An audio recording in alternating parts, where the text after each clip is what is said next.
Bonjour mesdames, mesdemoiselles et messieurs, aujourd'hui nous allons étudier la technique.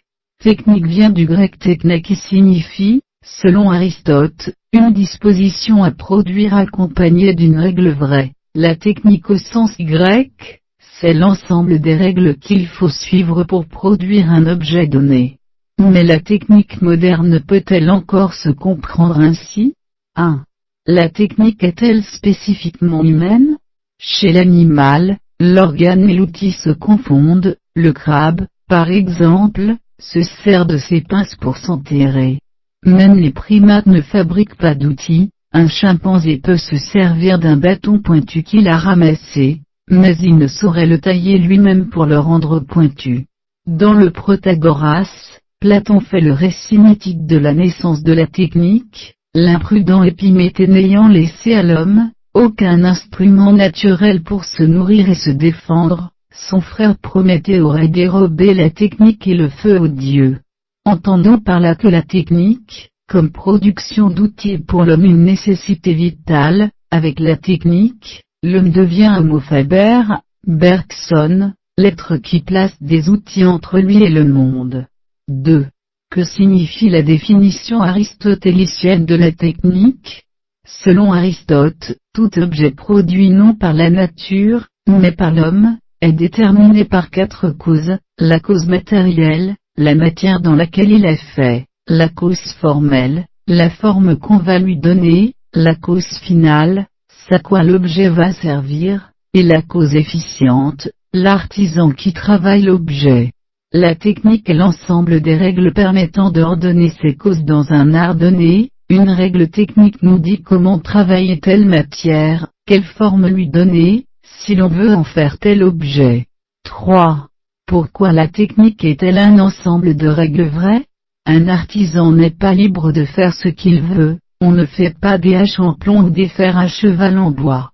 Pour produire un objet, il faut ordonner la matière et la forme selon la fonction qu'on veut lui attribuer, en obéissant à ce qu'on appelle les règles de l'art.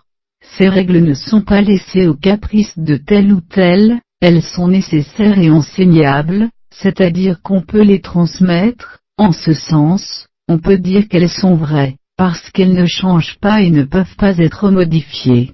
4. La technique n'est-elle qu'une disposition à produire?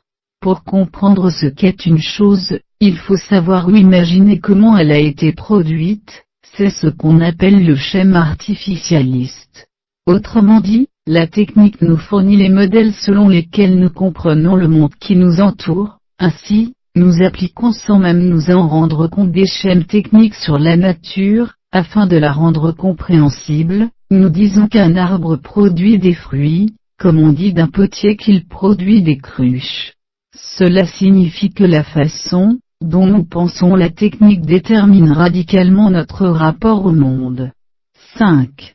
La définition aristotélicienne s'applique-t-elle à la technique moderne?